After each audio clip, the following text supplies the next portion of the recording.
من يهده الله فلا مضل له ومن يضلل فلا هادي له وأشهد أن لا إله إلا الله وحده لا شريك له وأشهد أن محمدا عبده ورسوله أما بعد فإن خير الحديث كتاب الله وخير الهدي هدي محمد صلى الله تعالى عليه وآله وسلم وشر الأمور محدثاتها وكل محدثة بدعة وكل بدعة ضلالة وكل ضلالة في النار يا أيها الذين آمنوا اتقوا الله حق تقاته ولا تموتن إلا وأنتم مسلمون يا أيها الناس اتقوا ربكم الذي خلقكم من نفس واحدة وخلق منها زوجها وبث منهما رجالا كثيرا ونساء واتقوا الله الذي تساءلون به والأرحام إن الله كان عليكم رقيبا يا أيها الذين آمنوا اتقوا الله وقولوا قولا سديدا يصلح لكم أعمالكم ويغفر لكم ذنوبكم ومن يطع الله ورسوله فقد فاز فوزا عظيما أما بعد فأعوذ بالله السميع العليم من الشيطان الرجيم بسم الله الرحمن الرحيم وكذلك جعلناكم أمة وسطا لتكونوا شهداء على الناس ويكون الرسول عليكم شهيدا وقال تعالى اتخذوا أحبارهم ورهبانهم أربابا من دون الله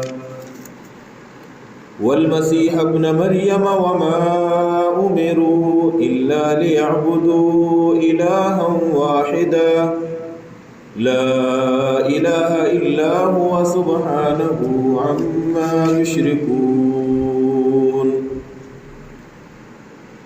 وقال النبي صلى الله تعالى عليه وسلم لابن عباس هاتئ القتل فلقدت له حصيات هن حصى الخز فلما وضعتهن في يده قال صلى الله عليه وسلم بأمثال هؤلاء وإياكم والغلو فإنما أهلك من كان قبلكم الغلو في الدين أو كما قال صلى الله تعالى عليه وسلم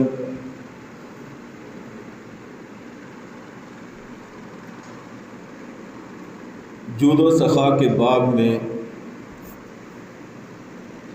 عرب کے ہاں ایک عظیم نام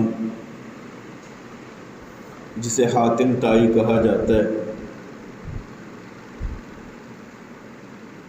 اس کا بیٹا سیدنا علی رضی اللہ تعالیٰ اللہ توفیق دیتا ہے وہ دائرہ اسلام میں داخل ہو جاتے ہیں۔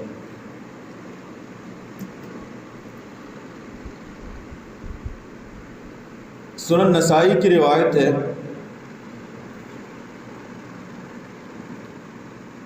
کہ وہ آپ صلی اللہ علیہ وسلم کی خدمت میں حاضر ہوئے، گلے میں صلیب لٹک رہی تھی۔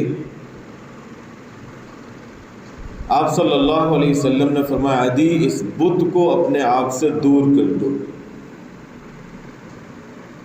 وہ کسی جن کی مورتی نہیں تھی، کسی انسان کی شکل نہیں تھی، بلکہ کسی بھی ذی جان یا ذی روح شے کی تصویر نہیں تھی۔ وہ صلیب کی شکل کا ایک ٹکڑا تھا لیکن چونکہ وہ عیسائیوں کے ہاں ایک تقدس رکھتا ہے، مقدس شے سمجھی جاتی ہے، مبارک سمجھتے ہیں، برکتیں حاصل کی جاتی ہیں اس سے، ان کا اپنا عقیدہ اور نظریہ تھا، اسی عقیدے کے پیش نظر اور اسی تقدس کو ملحوظ خاطر رکھتے ہوئے آپ صلی اللہ علیہ وسلم نے فرمایا دی اطرح عنک ھذا الوثن، اللہ نے تجھے اسلام کی توفیق دے دی ہے، اب اس بت کو بھی دور کر دو جو تم نے گلے میں پہن رکھا ہے۔ عدی رضی اللہ تعالیٰ عنہ کہتے ہیں میں نے اتارا پھینک دیا۔ پھر میرے ذہن میں ایک سوال آیا کہ قرآن کریم کے اندر اللہ رب العزت ارشاد فرماتے ہیں اتخذوا احبارهم ورهبانهم اربابا من دون اللہ۔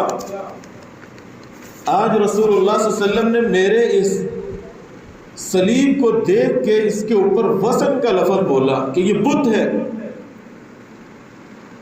قرآن کریم نے بھی ایک لفظ استعمال کیا ہے، قرآن کہتا ہے اتخذوا احبارهم ورهبانهم اربابا من دون اللہ، کہ عیسائیوں نے اللہ رب العزت کو چھوڑ کے اپنے درویشوں کو، اپنے پیروں کو، اپنے مولویوں کو رب بنا لیا تھا، والمسیح ابن مریم، اور مریم علیہ السلام کے بیٹے مسیح علیہ السلام کو بھی انہوں نے رب بنا لیا تھا۔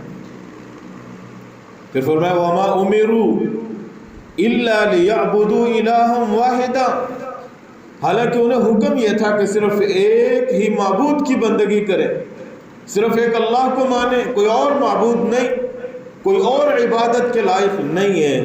لیکن اس کے باوجود عیسائیوں نے اللہ کو چھوڑ کے عیسیٰ علیہ السلام کی بندگی شروع کر دی، اپنے مولویوں کی عبادت شروع کر دی، اپنے درویشوں اور پیروں کی عبادت شروع کر دی۔ عدی کہتے ہیں میرے ذہن میں یہ بات آ نہیں رہی تھی کہ ہم نے کبھی انہیں سجدہ نہیں کیا، ہم نے کبھی انہیں سجدہ نہیں کیا، اللہ کی طرح ان کی بندگی نہیں کی، لیکن قرآن کہہ رہا ہے کہ تم لوگوں نے ان کی عبادت کی۔ عدی کہتے ہیں میں نے رسول اللہ صلی اللہ علیہ وسلم سے پوچھا اللہ کے رسول ہم نے کبھی ان کی عبادت نہیں کی اور قرآن کہتا ہے تم ان کی عبادت کرتے ہو۔ وما امروا الا لیعبدوا الہا واحدا، کہ عیسائیوں کو ایک اللہ کی عبادت کرنے کا حکم تھا، لیکن انہوں نے ایک اللہ کو چھوڑ کے عیسیٰ علیہ السلام کو بھی معبود بنا لیا، انہوں نے مریم علیہ السلام کو بھی معبود بنا لیا، اور وہ لوگ اپنے مولویوں اور پیروں کی بھی بندگی کرنے لگ گئے۔ اے اللہ کے رسول ہم نے تو کبھی ان کی عبادت نہیں کی۔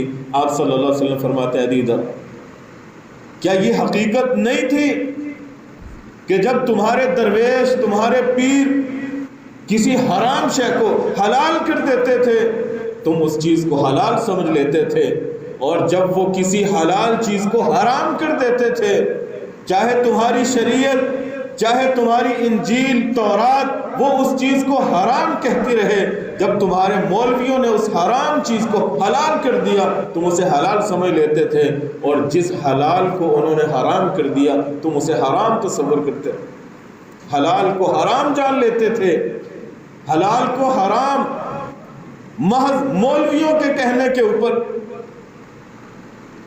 رسول اللہ صلی اللہ علیہ وسلم نے فرمایا یہی تو ان کی عبادت، حلت و حرمت کا اختیار اللہ نے کسی انسان کو نہیں دیا، حلت و حرمت کا اختیار اللہ نے اپنے پاس رکھا۔ سورہ تحریم میں اللہ کیا کہتے ہیں یا ایھا النبی لما تحرم ما احل اللہ لک، شہد کو اللہ نے تمہارے لیے حلال کیا ہے، تم کیسے کہتے ہو کہ شہد آئندہ میں نہیں پیوں گا؟ لما تحرم ما احل اللہ لک، آپ نے حکم نہیں دیا تھا کہ میں حرام کرتا ہوں شہد کو، نہیں فرمایا تو میں نہیں پیوں۔ اگر میرے گھر والوں کو میرے اس شہد پینے سے مغافیر کی بو آتی ہے میں اس چیز کو چھوڑ دیتا ہوں، آئندہ نہیں پیوں گا۔ ایک ہے بندہ نہ پیے اور ایک اس چیز کو اپنے اوپر حرام کر لے، تو اللہ رب العزت نے فوراً کہا لما تحرم ما احل اللہ لک، جس چیز کو اللہ نے حلال کیا ہے تم اس کو کیسے حرام کرتے؟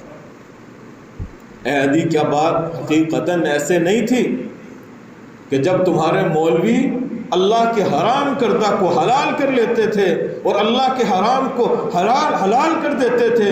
تم آمنا وصدقنا کہتے ہوئے ان کی بات کو تسلیم کر لیتے تھے. عدی کہنے لگے اللہ کے رسول بات تو ایسے ہی تھی. آپ فرمائیں یہی ان کی عبادت ہے, یہی ان کی عبادت کرنا ہے کہ تم نے ان لوگوں کو ان کی حد سے آگے لے گئے, انہیں ان کا احترام کرتے, ان کا اکرام کرتے, ان کی عزت کرتے, ان کی توقیر کرتے, لیکن دین کے باب میں وہ لوگ حرف آخر نہیں ہیں. دین کے باب میں حرف آخر وہ شریعت ہے جو آسمان سے نازل ہے. وہ کون ہوتے ہیں؟ حلال کو حرام کرنے والے, حرام کو حلال کرنے والے, اپنی طرف سے عبادات ایجاد کرنے والے. رسول اللہ صلی اللہ علیہ وسلم خود میدان عرفات سے لوٹے, حجۃ الوداع کا موقع ہے, مزدلفہ سے گزرتے ہوئے آپ صلی اللہ علیہ وسلم مینا پہنچے. عبداللہ ابن عباس رضی اللہ تعالیٰ عنہ کا کہا ہاتھ القت لی, عبداللہ ادھر آؤ اور جاؤ یہاں سے میرے لیے کنکر چن کے لاؤ تاکہ میں جمرات کو مار سکوں. حضرت عبداللہ رضی اللہ تعالیٰ عنہ کہتے ہیں میں گیا, میں نے کنکر چنے کے برابر کچھ اکٹھے کیے. آپ صلی اللہ علیہ وسلم دیکھ رہے ہیں, آپ فرما رہے بِأَمْثَالِ هَؤُلَاءِ, عبداللہ جس طرح کے کنکر تو نے اٹھائے ہیں اسی طرح کے اور کنکر اٹھا, اس سے بڑے نہیں. بِأَمْثَالِ هَؤُلَاءِ, اسی طرح کے کنکر اکٹھے کرو اور جمع کرو. پھر آپ صلی اللہ علیہ وسلم نے فرمایا وَإِيَّاكُمْ وَالْغُلُوَّ, لوگوں غلوب سے بچنا, غلوب سے بچنا, کسی چیز کی حد کو کراس کرنے سے بچنا. اللہ رب العزت نے جمرات کو کنکر مارنے کا حکم دیا ہے تو اللہ نے یہ نہیں کہا کہ تم بڑے بڑی چٹانیں اور بڑے بڑے پتھر اٹھا کے انہیں مارو, جوتے اٹھا کے انہیں مارنا شروع کر دو, اینٹیں اٹھا کے انہیں مارنا شروع کر دو. ایاکم والغلو, لوگوں غلوب سے بچو, زیادتی سے بچو, تشدد, تعنت, تعصب سے بچو کہ تم حد کو کراس کرتے ہوئے کسی چیز کی عدل کی حد کو بھی کراس کرتے ہوئے اس سے آگے نکل جاؤ. ایاکم والغلو فانما اہلک من کان قبلکم الغلو فی الدین, یہی دین کے اندر زیادتی تھی, یہی دین کے اندر غلو تھا, یہی دین کی حدوں کو کراس کر جانا تھا کہ جس کی وجہ سے پہلی قومیں تباہ و برباد ہوئی. ہے معمولی کنکر, اس سے بڑا لے لے, لیکن آپ نے کیا کہا؟ یہی غلو ہے, یہی عبادات میں زیادتی ہے, معاملات کے اندر اضافہ, یہی چیز قوموں کو تباہ کر دینے والی. بظاہر وہ چیز احسن, مستحسن, اچھی دکھائی دے رہی ہوتی ہے, لیکن حقیقت کے اندر وہ معاملہ حد شریعت نے جو مقرر کی ہوتی ہے اس سے آگے بڑھ رہا ہوتا ہے. وضو کے باب میں آپ نے حدیث نہیں سنی, آپ صلی اللہ علیہ وسلم نے فرمایا وضو ایک بار کر کے دکھائیں, ہاتھ, منہ, پاؤں ایک ایک بار دھوئے جائیں. 2 بار بھی آپ نے عمل بھی کیا اور اجازت بھی دی, 3 بار بھی آپ صلی اللہ علیہ وسلم نے وضو والے اعضاء کو دھویا. اور اس کے بعد آپ نے کیا کہا تھا؟ فمن زیادہ, جو شخص 3 بار دھونے کی بجائے اپنے چہرے کو 4 بار دھو لیتا ہے, اپنے بازوؤں کو 5 بار دھو لیتا ہے, اپنے پاؤں کو 10 بار دھو لیتا ہے یا 3 سے بڑھ کے 4 دفعہ دھو لیتا ہے, فقد اساء وتعدى وظلم, اس نے اچھا کام نہیں کیا, اس نے برا کام کیا ہے, وتعدى زیادتی والا کام کیا ہے, وظلم اس نے ظلم سر انجام دیا. بظاہر کیا ہے؟ جہاں اس نے 3 دفعہ اپنے ہاتھوں کو صاف کرنا تھا 4 دفعہ کر لیا, 3 دفعہ منہ دھونا تھا اس نے 5 دفعہ دھو لیا. کام تو اچھا ہے, بظاہر اچھا تھا, زیادہ کیا, لیکن آپ صلی اللہ علیہ وسلم کیا کہہ رہے ہیں؟ فقد اساء, ایک لفظ نہیں بولا, 3 لفظ بولے. فقد اساء, اس نے اچھا کام نہیں کیا, اس نے برا کام کیا. وتعدى, اور اس نے زیادتی کی ہے. وظلم, اور اس بندے نے ظلم کیا ہے. شریعت نے ایک حد مقرر کی تھی, اس نے اس حد کو کراس کیا. روزہ نیکی ہے, بندے کے پاس طاقت ہے, ہمت ہے, سفر کے دوران استطاعت ہے, روزہ رکھ سکتا ہے, وہ اپنا اس فرض ادا کر سکتا ہے.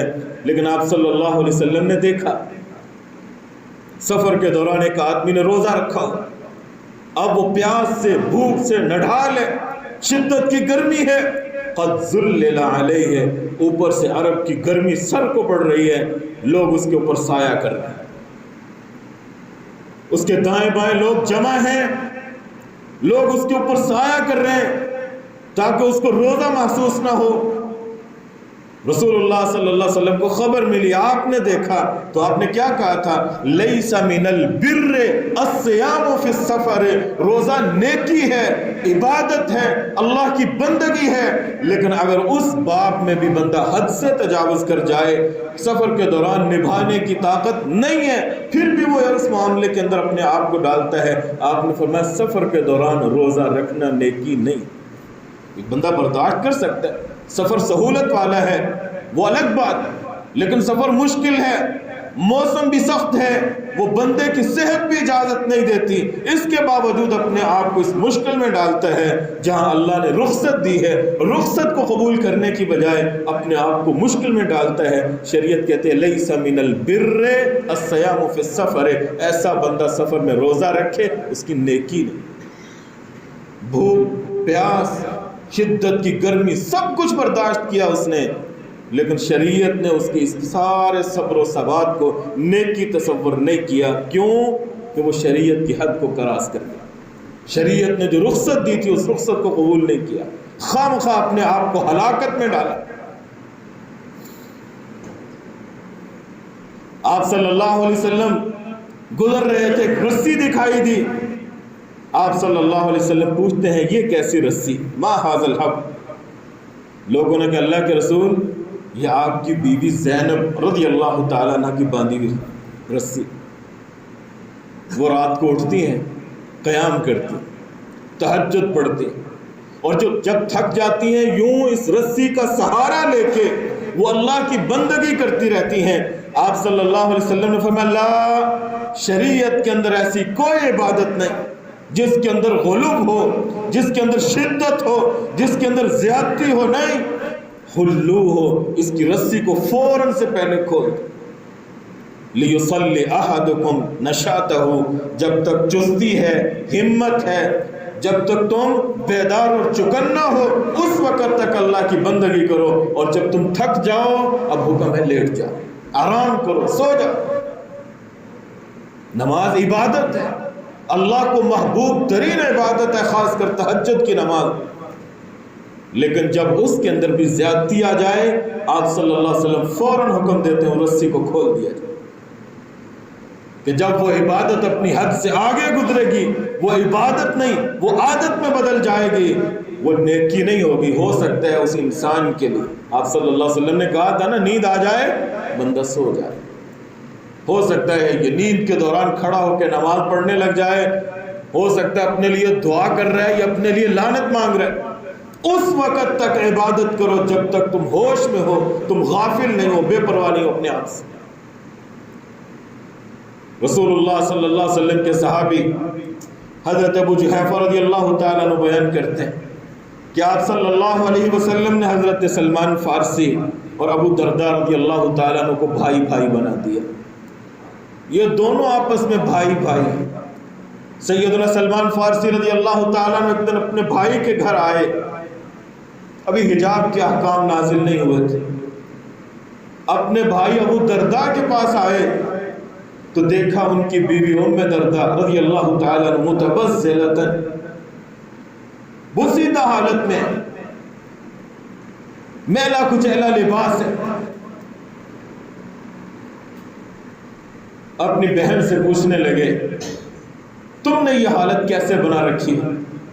وہ آگے سے جواب دیتی ہے تیرا بھائی تو دنیا سے بے نیاز، اس کو ہم سے کیا غرض، اور میں کس کے لیے نہاؤں دھوؤں اور کپڑے پہنوں جب اس کو مجھ سے کوئی غرض ہی نہیں، کوئی تعلق ہی نہیں، وہ اپنے دین کے اندر اپنی عبادت میں لگا ہوا ہے، مجھ سے کوئی سروکار نہیں، تو مجھ کو کیا ضرورت ہے کہ میں زیب و زینت سے آراستہ ہوں۔ اچھا وہ دن کو روزہ رکھ لیتے ہیں، رات کو مصلے پہ کھڑے ہو جاتے ہیں، دن رات یوں ہی گزر رہے، شام ہوئی کھانا پکا، بلکہ دوپہر کوئی کھانا پکا، سلمان فارسی رضی اللہ تعالیٰ عنہ کے سامنے پیش کیا، ابو درداء رضی اللہ تعالیٰ عنہ اپنے بھائی کو کہتے ہیں کھاؤ. حضرت سلمان فارسی رضی اللہ تعالیٰ عنہ کہتے ہیں نہیں، جب تک تو نہیں کھائے گا میں نہیں کھاؤں گا.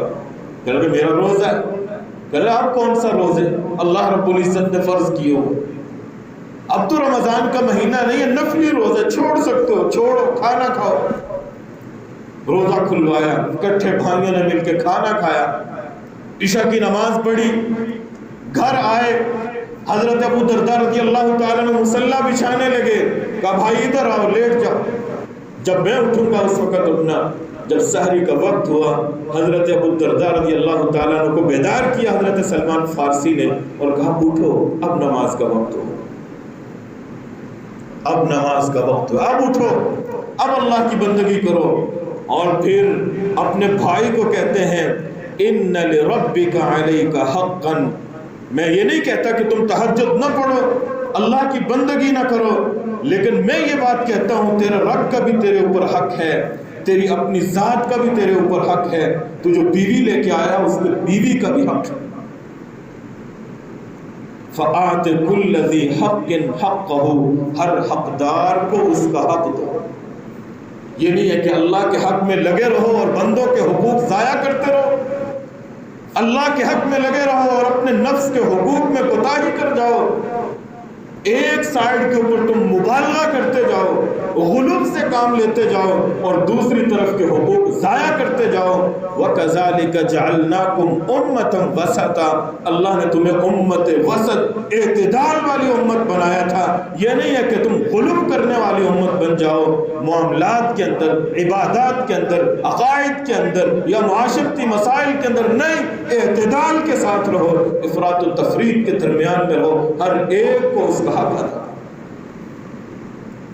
صبح ہوئی، دونوں صحابی رسول اللہ صلی اللہ علیہ وسلم کی خدمت میں موجود. اللہ کے رسول راتے سے، وہ صحیح بخاری کی روایت ہے کہ میرا بھائی ابو درداء اٹھنے لگا، میں نے دبا لیا، لیٹ جا. اس نے روزہ رکھا ہوا تھا، میں نے اس کا روزہ کھلوا دیا. اور سحری کے وقت میں نے اپنے بھائی کو کہا اٹھو اور نماز پڑھو. آپ صلی اللہ علیہ وسلم نے فرمایا صدق سلمان، سلمان نے سچ کہا ہے. جو بندہ اللہ کے حقوق ادا کرنے میں تو دوڑ لگائے ہوئے ہے لیکن بندوں کے حقوق ضائع کر رہا ہے، اپنے اہل خانہ کے حقوق ضائع کر رہا ہے، اپنے آپ کو لے کے نکلا ہوا ہے دنیا داری کے لیے یا دین داری کے لیے، لیکن پچھلوں کی کوئی فکر نہیں ہے، یہ ہے غلو کرنے والا، زیادتی کرنے والا. عقیدے کے اندر غلو آیا تو کیسے وہ لوگ اللہ کے بندوں کو رب بنا بیٹھے. وقالت اليهود عزیر ابن اللہ وقالت النصارى المسیح ابن اللہ. اور ان لوگوں نے، یہودیوں نے عزیر کو اللہ کا بیٹا بنا کے ان کی بندگی شروع کر دی. عیسائیوں نے عقیدے کے اندر غلو کرتے ہوئے حضرت عیسیٰ علیہ السلام کو بڑھاتے گئے، چڑھاتے گئے، اتنا بلند کیا کہ اللہ کا بیٹا بنا دیا اور ان کو 3 معبودوں میں سے ایک معبود قرار دیا. حالانکہ حکم ایک الہ کی بندگی کا تھا، ایک اللہ کی عبادت کا حکم تھا، لیکن آج ایک نہیں ہے 3 کی عبادت ہو رہی ہے. اب ان میں سے اصل کون ہے پتہ نہیں، بڑا کون ہے؟ تینوں ایک جیسے، ایک ہے یا 3 ہے؟ ایک ہے. پھر اپنوں میں ثلاثہ، اقانی میں ثلاثہ، کیا تصور؟ ایک بھی ہے 3 بھی ہیں. انہی چیمے گوئیوں میں ساری زندگی بسر ہو جاتی ہے، اللہ رب العزت کا تعارف حاصل نہیں کر پاتی، انہی بول بولیوں کے اندر گزرتے رہتے. حالانکہ وہاں بھی حکم یہ تھا قل یا اہل الکتاب تعالوا الی کلمۃ سواء بیننا الا نعبد الا اللہ. لوگوں آؤ اس عبادت کی طرف، آؤ اس بات کی طرف، اس دعوت کی طرف آؤ جو عیسیٰ علیہ السلام تمہیں دے کے گئے تھے اور جو دعوت محمد رسول اللہ صلی اللہ علیہ وسلم ہمیں دے رہے ہیں کہ صرف ایک اللہ کی بندگی. تم بھی عیسیٰ علیہ السلام کی صحیح تعلیم کو اپناؤ، ہم بھی رسول اللہ صلی اللہ علیہ وسلم کو جو اللہ نے سکھایا ہے اس کو تسلیم کرتے ہیں، صرف ایک اللہ کی بندگی. اور ہم بھی خلوب کے اندر آج ہم میں سے کتنے لوگ آگے بڑھے ہوئے کہ مظہر خدا دیکھنا ہو تو مصطفیٰ زمین کے اوپر اللہ کا مظہر بن کے آئے، اللہ کی تصویر دیکھنی ہو محمد رسول اللہ صلی اللہ علیہ وسلم کو دیکھ لو. وہی جو عرش کے اوپر احد تھا، وہی جو عرش کے اوپر احد تھا وہ زمین کے اوپر احمد بن کے آ گئے. اللہ کے نور میں سے نور ہے، گویا اللہ نور کا مجسمہ اور اس کا ایک جز محمد صلی اللہ علیہ وسلم ہے. تو یہودیوں نے کون سی خطا کی تھی؟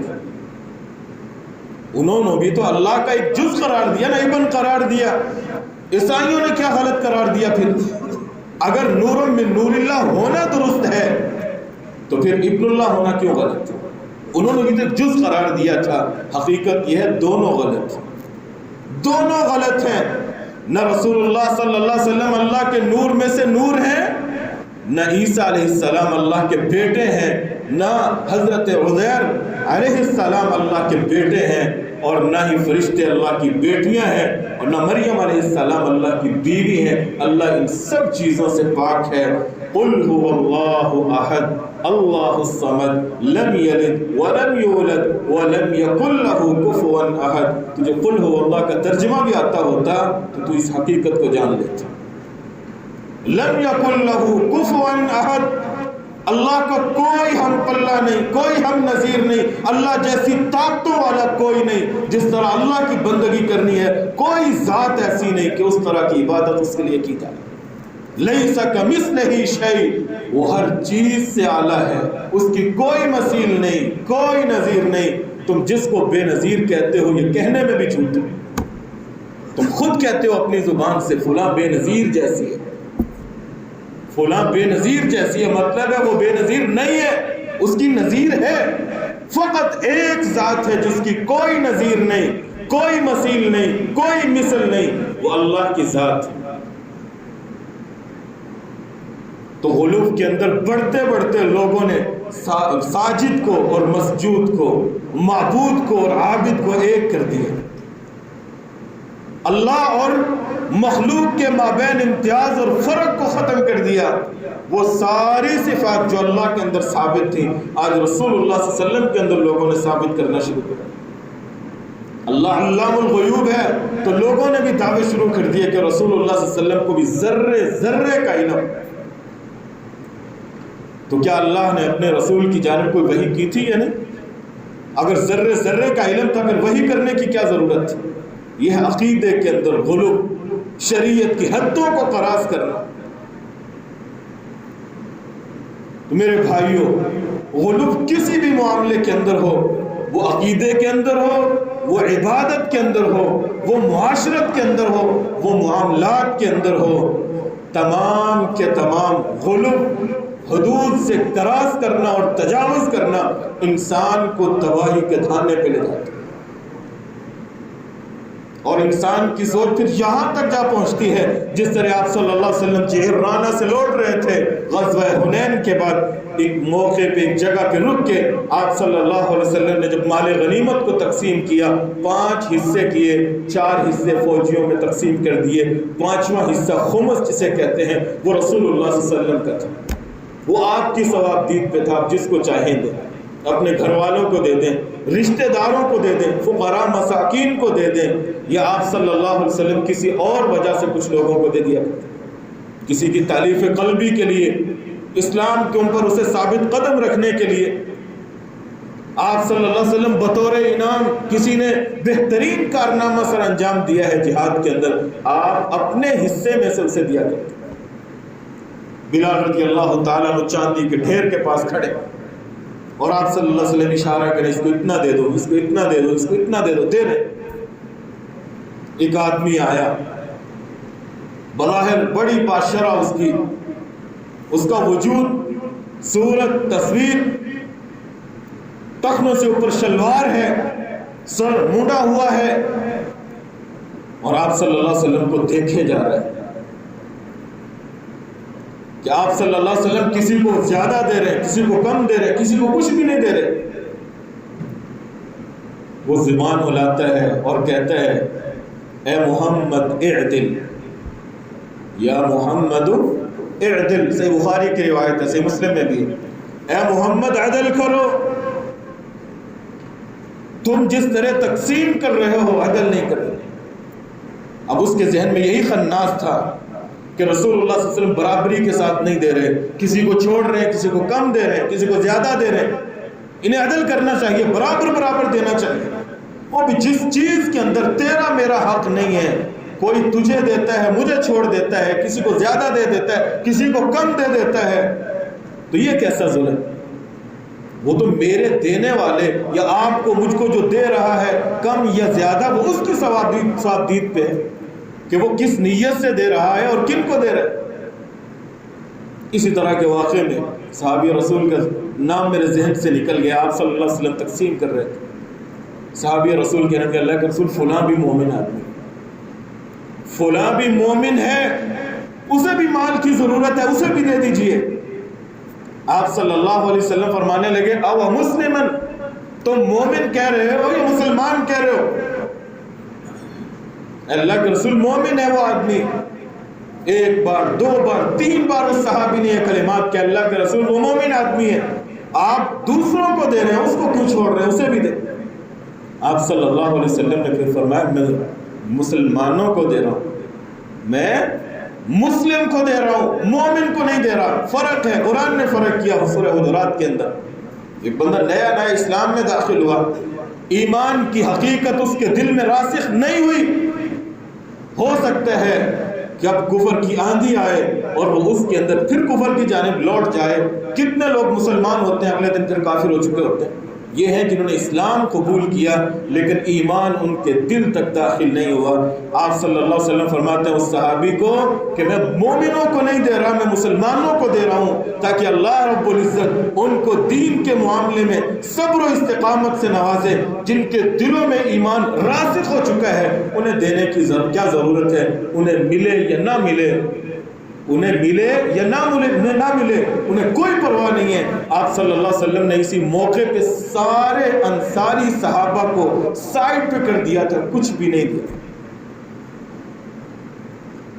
اور آپ صلی اللہ علیہ وسلم نے جب بولا کہ انہیں نصیحت کی تھی کہ میں کس وجہ سے دے رہا ہوں، تو سب نے کہا تھا رضینا، اللہ کے رسول ہم راضی ہیں، ہمیں دنیا نہیں چاہیے، مال و دولت نہیں چاہیے، جو دولت آج یہاں موجود ہے محمد الرسول اللہ صلی اللہ علیہ وسلم ہمیں یہی چاہیے، یہی دوبارہ مدینہ چلے جائیں۔ آج مکہ فتح ہو گیا ہے، یہ نہ ہو کہ محمد الرسول اللہ صلی اللہ علیہ وسلم اعلان کر دیں کہ آج مکہ فتح ہو چکا ہے، میں آج اپنے گھر واپس آ جاؤں گا۔ نہیں، میں آپ صلی اللہ علیہ وسلم کو عرض کرتے ہیں اللہ کہ جس طرح آپ واپس آئے ہیں آپ ہمارے معاہدے کے تحت اسی طرح مدینہ میں جائیں گے، یہ آپ کی شخصیت ہمیں مل جائے اور کسی چیز کی ضرورت ہے۔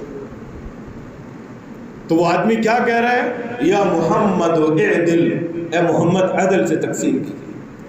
آپ نے فرمایا ویلک، اور تو برباد ہو، ان لم اعدل فمن یعدل، اگر میں محمد صلی اللہ علیہ وسلم زمین پہ عدل نہیں کروں گا پھر کون عدل کرے گا؟ اما تأمنونی وانا امین فی السماء، تم لوگ مجھے امانت دار نہیں سمجھ رہے کہ میں عدل و انصاف سے کام نہیں لے رہا، وانا امین فی السماء، آسمانوں پہ میری امانت داری کے درجے۔ فرشتے جانتے ہیں کہ محمد الرسول اللہ صلی اللہ علیہ وسلم نے کبھی بھی نا انصافی نہیں کی۔ اللہ کو پتہ ہے کہ میرا رسول محمد صلی اللہ علیہ وسلم کسی کے ساتھ زیادتی نہیں کی۔ یہ میرا حق ہے، میں جس کو چاہے دوں، جس کو چاہوں دوں۔ میں دیکھتا ہوں کہ کس بندے کو ضرورت ہے اور کتنے مال کی ضرورت ہے، اور اس حساب سے اور اس تناسب سے میں دے رہا ہوں، اور جس کے متعلق مجھے معلوم ہے کہ وہ برداشت کر جائے گا، اگر مجھے کچھ نہ ملا اسے کوئی فرق نہیں پڑتا، میں اسے کچھ بھی نہیں دے رہا۔ تو یہ خناس کیوں ذہن میں آئے کہ اس کی اپنی ایک سوچ تھی کہ معاملہ جو بھی ہو برابری کے ساتھ ہونا چاہیے۔ یہ عدل کے اندر غلو تھا، عدل کے اندر زیادتی تھی۔ سیدنا عبداللہ ابن مسعود رضی اللہ تعالیٰ عنہ کوفہ کے قاضی تھے، جج تھے، مفتی بھی تھے، اور حضرت ابو موسیٰ اشعری رضی اللہ تعالیٰ عنہ کوفہ کے گورنر۔ امام دارمی رحمہ اللہ نے اپنی کتاب السنن کے مقدمے میں یہ روایت ذکر کی ہے، صحیح روایت۔ گورنر نے کچھ لوگوں کو دیکھا کہ کوفے کی جامع مسجد میں اکٹھے، اور وہاں ان میں سے ایک کھڑا ہو کہتا ہے ہللو مئۃ مرۃ، ہلکے بنے ہوئے ہیں، سامنے کھجوروں کی گٹھلیاں پڑی ہوئی ہیں، اور وہ اعلان کرتا ہے لوگوں ہللو مئۃ مرۃ، 100 مرتبہ ان گٹھلیوں کے اوپر لا الہ الا اللہ پڑھو، اور وہ لا الہ الا اللہ پڑھنا شروع کر دو۔ کبروا مئۃ مرہ، گنتی پوری ہو جاتی ہے، پھر وہ آرڈر کرتا ہے اب اللہ اکبر کہنا شروع کر دو، حمدوا مئۃ مرہ، 100 بار اب الحمدللہ کہنا شروع کر دو۔ ابو موسیٰ اشعری رضی اللہ تعالیٰ عنہ کوفہ کے گورنر ہیں، یہ معاملہ دیکھتے ہیں، لیکن روکنے کی بجائے پہلے مفتی کے پاس جاتے ہیں۔ اسی وقت پولیس بلا کے، فورس بلا کے انہیں اٹھا سکتے تھے، سائڈ پہ کر سکتے تھے، لیکن نہیں، جو جس کا منصب ہے، جو جس کا کام ہے، پہلے اس سے رجوع کیا۔ ابو موسیٰ اشعری رضی اللہ تعالیٰ عنہ قاضی شہر، قاضی کوفہ، مفتی کوفہ حضرت عبداللہ ابن مسعود رضی اللہ تعالیٰ عنہ کے گھر جاتے ہیں، اور احترام دیکھیے کہ حضرت عبداللہ ابن مسعود رضی اللہ تعالیٰ عنہ کے شاگرد اپنے استاد کے دروازے پہ بیٹھے ہوئے ہیں، شہر کا گورنر آتا ہے، وہ بھی ان شاگردوں کے ساتھ بیٹھ جاتا ہے، دروازہ کھٹکھٹاتا نہیں ہے کہ مفتی صاحب کو، قاضی کوفہ کو کوئی تکلیف نہ۔ انتظار کرتے ہیں، کبھی نماز کا وقت ہونے والا ہے، وہ باہر نکلیں گے، یہ شاگرد بھی بیٹھے ہیں، استاد جی باہر نکلیں گے، کوئی مسئلہ، کوئی حدیث معلوم کر لیں گے۔ جو ہی حضرت عبداللہ ابن مسعود رضی اللہ تعالیٰ عنہ نکلے، حضرت ابو موسیٰ اشعری رضی اللہ تعالیٰ عنہ کی ساری صورتحال عرض کی کہ عبداللہ ابن مسعود یہ معاملہ ہو رہا ہے کوفہ کی جامع مسجد میں۔ حضرت عبداللہ ابن مسعود رضی اللہ تعالیٰ عنہ غصے اور ناراض ہوئے، کہا تم نے انہیں روکا کیوں نہیں؟ دوڑے ہوئے مسجد میں گئے اور جا کے ان لوگوں کو کہتے ہیں عدوا سیئاتکم، لوگوں اپنی برائیوں کو گنو۔ یہ تم نے کون سا نیا طریقہ شروع کر لیا ہے؟ حلقے بنا کے بیٹھ گئے ہو، گٹھلیاں اور پتھر اور کنکر سامنے رکھ لیے ہیں، اور ایک نئے طریقے سے تم نے اللہ کا ذکر اور اللہ کی حمد و ثنا بیان کرنا شروع کر دیا۔ یہ کون سا طریقہ؟ عدوا من سیئاتکم، لوگوں تم اپنی برائیوں کو گنو۔ فَأَنَا ضَامِنٌ أَلَّا يُضَيَّعَ مِنْ حَسَنَاتِكُمْ، میں عبداللہ گارنٹی دیتا ہوں اللہ تمہاری نیکیوں کو ضائع نہیں کرے۔ ہو نیکی اور ضائع ہو جائے، کبھی ایسے نہیں ہوگا۔ اپنی برائیوں کو دیکھو اور ان سے بچنے کی کوشش کرو، نہ کہ تم نیکی کے بعد میں خلوف کرو اور حد سے آگے بڑھنے کی کوشش کرو۔ جو تسبیحات آپ صلی اللہ علیہ وسلم نے جس حد تک سکھائی تھی، جس طرح پڑھتے ہوئے آپ صلی اللہ علیہ وسلم نے تمہیں سکھائی تھی، اسی طرح پڑھو۔ عبداللہ ابن مسعود رضی اللہ تعالیٰ عنہ کہتے ہیں وَيْحَكُمْ يَا أُمَّةَ مُحَمَّدٍ، اے امت محمد افسوس تم پہ، ما اسرع ہلکتم، کس قدر تیزی سے تم تباہی کی طرف جا رہے ہو۔ ابھی رسول اللہ صلی اللہ علیہ وسلم کے برتن موجود، آپ کے ملبوسات موجود ہیں، آپ صلی اللہ علیہ وسلم جو لباس پہنتے رہے ابھی تک وہ موجود ہیں، ٹوٹے نہیں ہیں، اور تم اس سے پہلے ہی اپنے آپ کو برباد کیے جا رہے ہو۔ وہ لوگ آگے سے کہنے لگے عبداللہ ابن مسعود ما اردنا الا الخیر، ما اردنا الا الخیر، ہماری نیت تو سراسر بھلائی کی تھی، بھلائی کی غرض سے ہم نے یہ سب کچھ کیا۔ عبداللہ ابن مسعود رضی اللہ تعالیٰ عنہ کہتے ہیں کم من مرید للخیر لن یصیبہ، کتنے لوگ ہوتے ہیں جو بھلائی کا ارادہ کرتے ہیں، خیر کو چاہنے والے ہوتے ہیں، لیکن اس خیر کو حاصل کرنے کے لیے سب سے خیر الرسل محمد الرسول اللہ صلی اللہ علیہ وسلم کے طریقے کو نہیں اپناتے، اور خیر کو ڈھونڈتے ڈھونڈتے شر کے اندر داخل ہو جاتے۔ کم من مرید للخیر لن یصیبہ، کتنے ہی خیر کو ڈھونڈنے والے خیر سے دور ہو جاتے ہیں، بھلائی سے دور ہو جاتے ہیں۔ عبداللہ ابن مسعود رضی اللہ تعالیٰ عنہ کہتے ہیں لوگوں اپنے گناہوں کو گنو، ان نیکیوں کو مت گنو، رسول اللہ صلی اللہ علیہ وسلم کی سیرت کو اپناؤ، خواہ مخواہ اپنے آپ کو اس طرف نہ لے کے جاؤ۔ اس حدیث کے راوی عمرو بن سلمہ رضی اللہ تعالیٰ عنہ کہتے ہیں یہی نیکی کے اندر آگے نکلنے والے، رسول اللہ صلی اللہ علیہ وسلم کی تعلیم سے آگے بڑھنے والے، ذکر کے بارے میں غلو سے کام لینے والے، وقت آیا وقت آیا جب نہروان کی جنگ ہوئی، حضرت علی رضی اللہ تعالیٰ عنہ اور خوارج کے بارے میں، خوارج کے درمیان حضرت عمرو بن سلمہ رحمہ اللہ کہتے ہیں ہم نے دیکھا کہ وہی جو کوفے کی جامع مسجد کے اندر گٹھلیوں پہ ذکر کر رہے تھے، ایک نئی بدعت کا ارتکاب کر رہے تھے، وہ غلو کا ارتکاب کر رہے تھے، یطاعنوننا، وہی لوگ نیزے اٹھا کے حضرت علی رضی اللہ تعالیٰ عنہ اور ہمارے لشکر کے اوپر نیزے برسا رہے تھے، جو دین کے باب میں آگے بڑھتے چلے گئے، غلو کرتے گئے، بظاہر نیکی کا روپ دے کے۔ میں کوئی تبصرہ نہیں کرنا چاہتا، لیکن ہر انسان سمجھ سکتا ہے ہمارے معاشرے کے اندر خیر کا نام، نیکی کا نام دے کے کن کن چیزوں کو دین کے اندر داخل کر دیا گیا جن کا دین کے ساتھ ادنا سا بھی تعلق نہیں ہے۔ وقت ہوتا تو میں بتاتا۔ تو میرے بھائیوں، میں نے کتنی مثالیں آپ کے سامنے رکھی، حقیقت کے اندر وہ چیزیں نیکی ہیں، لیکن اس نیکی کو اگر رسول اللہ صلی اللہ علیہ وسلم کی سیرت سے ہٹ کے کیا جائے وہ چیز نیکی نہیں رہتی، وہ انسان کے لیے تباہی اور ہلاکت کا باعث بن جاتی ہے۔ یہ غلو کا کرشمہ ہے کہ انسان نیکی خیر کے باب میں آگے بڑھنے کی کوشش کرتا ہے۔ وہ تین لوگوں کی بات بھی آپ نے سنی ہوگی کہ ایک نے کہا تھا میں کبھی سوؤں گا نہیں، دوسرے نے کہا میں کبھی شادی نہیں کروں گا، اور تیسرے نے کہا میرا ہر دن روزے کے ساتھ گزرے گا۔ تو آپ صلی اللہ علیہ وسلم مسجد نبوی میں سارے اہل مدینہ کو اکٹھا کر کے کیا کہا تھا آپ صلی اللہ علیہ وسلم؟ لوگوں تم سمجھتے ہو کہ ہم ساری رات قیام کر کے رسول اللہ صلی اللہ علیہ وسلم کے قیام سے بھی آگے نکل جائیں گے؟ ہر روز روزہ رکھ کے رسول اللہ صلی اللہ علیہ وسلم کے روزوں سے زیادہ روزے رکھ لیں گے؟